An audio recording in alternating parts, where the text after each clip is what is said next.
Hello दोस्तों, कैसे हैं आप सब लोग। उम्मीद करता हूं काफ़ी अच्छे होंगे। तो दोस्तों, इस आईपीओ के महाकुंभ के अंदर मतलब जो 8 आईपीओ थे उनमें से एक आईपीओ का रिव्यू बच गया है, कैरेरो इंडिया का आईपीओ, जो कि 20 दिसंबर को ओपन हो गया है। 20 दिसंबर से लेकर 24 दिसंबर के बीच में ये आईपीओ ओपन रहेगा। तो इस वीडियो के अंदर हम रिव्यू करेंगे, क्योंकि काफ़ी लोग क्या है कि फुल डिटेल्स चाहते हैं, पूरी डिटेल्स के अंदर जानकारी चाहते हैं। तो रिव्यू करेंगे, जानेंगे कि अप्लाई करना चाहिए नहीं करना चाहिए। सबसे पहले इसका ग्रे मार्केट का प्रीमियम और एंकर लिस्ट के बारे में जानेंगे, इससे हमें थोड़ा बहुत लिस्टिंग गेन्स का अंदाजा हो पाएगा। फिर इस कंपनी की डिटेल्स के बारे में जानेंगे, मतलब ये कंपनी क्या काम करती है, कौन से सेक्टर के, ये फ्यूचर कैसा रह सकता है। फिर इसके फाइनेंशियल्स और फंडामेंटल्स के बारे में जानेंगे, मतलब कंपनी प्रॉफिट मेकिंग है या लॉस मेकिंग है, और अपने जो भी कंपटीटर्स वगैरह उनसे महंगी है या सस्ती है। फिर इस आईपीओ की डिटेल्स के बारे में जानेंगे। अंत में हम जानेंगे कि क्या इस आईपीओ में अप्लाई करना चाहिए नहीं करना चाहिए, और करें तो लिस्टिंग गेन्स के हिसाब से या लॉन्ग टर्म के हिसाब से। सारी चीज़ें हम क्लियर करेंगे इस वीडियो के अंदर।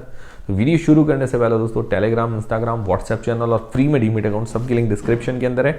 एंजल अपस्टॉक्स के साथ बिल्कुल फ्री में खुलवा सकते हैं। तो सबसे पहले बात करें इसके ग्रे मार्केट के प्रीमियम की। तो ग्रे मार्केट के अंदर अभी कोई भी खास डिमांड नहीं है, मतलब जीरो ग्रे मार्केट का प्रीमियम बता रहा है। वैसे ग्रे मार्केट के भरोसे पूरे ना रहे, ये सिर्फ एक अंदाजा है। फिर इसकी बात करें एंकर लिस्ट की। एंकर लिस्ट बहुत अच्छी आई है, चाहे एफआईआईज में कहें चाहे डीआईआईज में कहें। बहुत अच्छे नाम है। 375 करोड़ रुपए एंकर इन्वेस्टर्स के द्वारा जुटाए गए हैं। जो हमने 8 आईपीओ की रैंकिंग देखी थी, उसमें एंकर लिस्ट की भी रैंकिंग देखी थी, उसमें इसका नंबर 2nd नंबर आ रहा था, मतलब पर्सनली मेरे हिसाब से। तो हमने लगभग इसको 7 रेटिंग दी है, 10 में से 7 रेटिंग एंकर लिस्ट को। तो काफ़ी अच्छी इसकी एंकर लिस्ट है, ये इसके लिए प्लस पॉइंट है। फिर इस कंपनी की डिटेल्स के बारे में जानते हैं, मतलब ये कंपनी काम क्या करती है। और 1997 मतलब 1997 के अंदर इनकॉर्पोरेट हुई थी। करीब करीब अब जो इसको साल हो गए हैं, 27 साल हो गए हैं अपने ही सेक्टर के अंदर। इसका नाम है कैरेरो इंडिया। इसका हेडक्वार्टर जो है इटली के अंदर है, मतलब ये इटली की कंपनी, बिलोंग करती है इटली से, मल्टीनेशनल कंपनी है। ये क्या करती है, छोटे गियर बॉक्स से लेकर ट्रांसमिशन सिस्टम जो होता है वो ये मैन्युफैक्चर करती है। मेनली इसका काम है गियर बॉक्स और ट्रांसमिशन सिस्टम मैन्युफैक्चर करना। अब ये ट्रांसमिशन सिस्टम और गियर बॉक्स क्या होता है, तो देखिए इंजन क्या है कि पावर जनरेट करता है, मतलब पेट्रोल डीजल जिससे भी अपन इंजन चलाते हैं, तो इंजन क्या है कि पावर जनरेट करेगा। पावर जनरेट करता है कि फिर क्या होता है कि फिर व्हील तक जाता है। ये पावर व्हील तक जाता है, मतलब व्हील घूमता है, चक्के घूमते हैं, फिर हमारी गाड़ी आगे चलती है।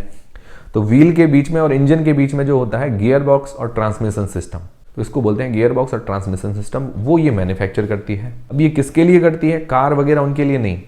जो तो ट्रैक्टर्स होते हैं, ट्रैक्टर्स, एग्रीकल्चर जो भी ये व्हीकल आप बोल सकते हैं, ट्रैक्टर्स वगैरह है। कंस्ट्रक्शन के जो व्हीकल्स होते हैं, कंस्ट्रक्शन के अंदर बहुत सारे व्हीकल्स आते हैं, रोलर वगैरह, ऐसे बहुत सारे व्हीकल्स, उनके लिए गियर बॉक्स और ट्रांसमिशन सिस्टम ये मैन्युफैक्चर करती है।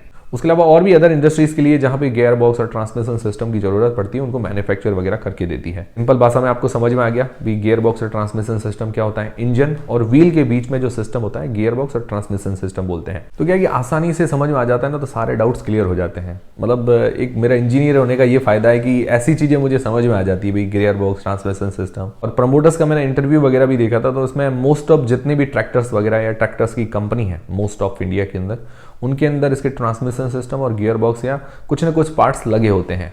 तो काफ़ी अच्छी बात है।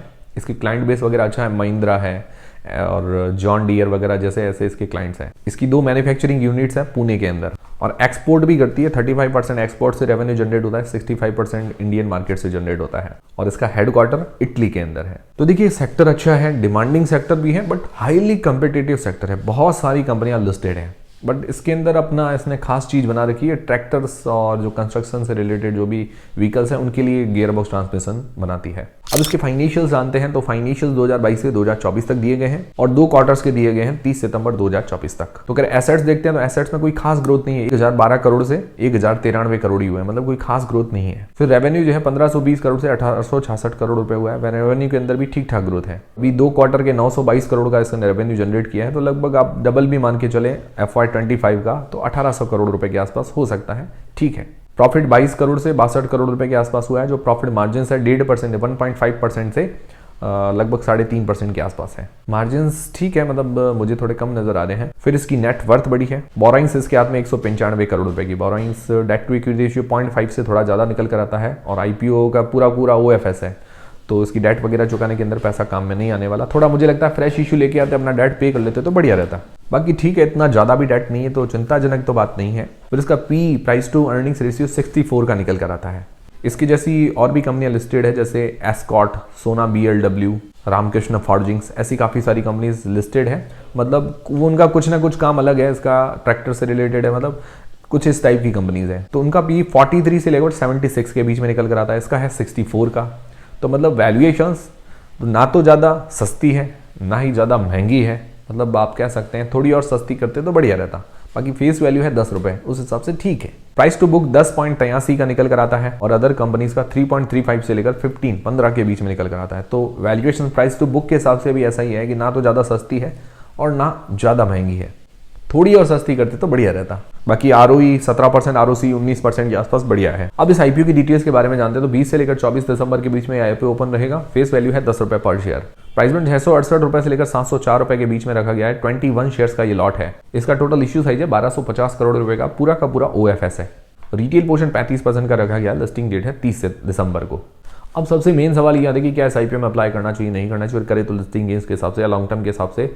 तो उससे पहले टेलीग्राम, इंस्टाग्राम, फ्री में डीमेट अकाउंट सबकी लिंक डिस्क्रिप्शन के अंदर है। सबसे पहले लिस्टिंग गेन्स के हिसाब से जो लोग अप्लाई करना चाहते हैं तो हम जनरली हमारे 4 पैरामीटर्स देखते हैं। Jazz parameter, knowledge, jazz parameters. तो ये मैं थोड़ा अपने हिसाब से देखता हूँ ताकि क्या है कि रिस्क का पता चल सके, भाई रिस्क ज़्यादा है या कम है। रिस्क तो अपने को खुद को ही उठाना है, बट रिस्क का पता भी तो चलना चाहिए कितनी रिस्क है। सबसे पहले देखता हूँ GMP अंदाजा होता है बट जानना जरूरी है। तो अभी ग्रे मार्केट के अंदर कोई विशेष तो डिमांड नहीं है, कोई जीरो डिमांड, ठीक है, तो यहाँ तो पॉइंट कट जाता है। फिर दूसरा है एंकर लिस्ट। एंकर लिस्ट बढ़िया ही है, 7 रेटिंग जैसी एंकर लिस्ट है, तो यहाँ पॉइंट 1 मिल जाता है। फिर तीसरा है सब्सक्रिप्शन अभी तो अंडर सब्सक्राइब है, मतलब पहले दिन इसको खास रिस्पॉन्स तो नहीं मिला है बट उम्मीद है कि तीसरे दिन तक मिल जाएगा।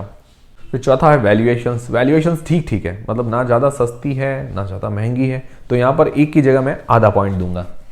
तो लगभग अभी मान के चले आज की तारीख में तो 4 में से 1.5 पॉइंट, 1.5 टाइम, मतलब ये पॉइंट मैं इसको देना चाहूँगा। तो अभी थोड़ा रिस्क तो नजर आ ही रहा है। अगर 2.5 होता तो थोड़ा रिस्क कम होता। हाँ, बाकी लोग कुछ रिस्क लेना चाहेंगे, भाई उनको लगता है कि बाद में लिस्टिंग वाले दिन कुछ अलग जब गजब हो जाए या कुछ अलग लिस्टिंग मिल जाए तो अलग चीज़ है, वो आपकी सोचना है। बाकी मेरी तरफ से अप्लाई करने नहीं करने का डिसीजन नहीं है। फिर दोस्तों जो लॉन्ग टर्म के हिसाब से अप्लाई करना चाहते हैं उसके पॉजिटिव्स नेगेटिव्स दोनों ही देख लेते हैं। पॉजिटिव में ये है कि इसका सेक्टर अच्छा है, मतलब ये ट्रांसमिशन सिस्टम गियर बॉक्स बनाती है, मतलब एक पर्टिकुलर एक चीज़ को पकड़ के बैठी, काफ़ी अच्छी बात है। और इसका क्लाइंट बेस अच्छा है, मतलब जितने भी ट्रैक्टर्स वगैरह इंडिया के अंदर उनमें मोस्ट ऑफ इसके ट्रांसमिशन सिस्टम गियर बॉक्स वगैरह लगे होते हैं, तो इसके लिए बेनिफिट है। बाकी रेवेन्यू के अंदर ठीक ग्रोथ देखने को मिल ही रही है। एंकर लिस्ट अच्छी आई है। बाकी कंपनी प्रॉफिट मेकिंग है, ये अच्छी बात है। नेगेटिव क्या है? नेगेटिव इतना विशेष आप नहीं कह सकते, डेट थोड़ा ज़्यादा है, बाकी पूरा का पूरा OFS है। थोड़ा फ्रेश इशू लेके आता अपना डेट पे करते तो मुझे लगता है अच्छी बात होती। और उसके अलावा वैल्यूएशंस थोड़ी और सस्ती करते तो बढ़िया रहता, बट ज़्यादा महंगी भी नहीं है बट ज़्यादा सस्ती भी नहीं है। तो अब ओवरऑल देखा जाए तो नॉट बैड कंपनी नजर आ रही है, खराब भी कंपनी नजर नहीं आ रही है ये। बट क्या है कि ओवरऑल इसकी डिमांड देखा जाए तो ग्रे मार्केट वगैरह के अंदर डिमांड नहीं है, सब्सक्रिप्शन थोड़ा कम मिल रहा है, रिस्पॉन्स थोड़ा सा भी मार्केट के अंदर कम है। बाकी हाँ, आप इसको नजर में बना के रख सकते हैं। बाकी फाइनल डिसीजन का वीडियो या इस पर और भी कोई अपडेट आएगा मैं आपको देता रहूंगा। नजर बनाए रखने जैसी कंपनी है। बाकी आप लोग क्या करेंगे, क्या इस IPO में अप्लाई करेंगे नहीं करेंगे, मुझे कमेंट करके बता दीजिएगा। वीडियो देख के आपकी हेल्प हुई है तो मुझे कमेंट करके जरूर बताएं। वीडियो को एक लाइक जरूर करें और टेलीग्राम, इंस्टाग्राम, फ्री में डीमेट अकाउंट सबकी लिंक डिस्क्रिप्शन के अंदर। मिलते हैं दोस्तों अगले वीडियो के अंदर।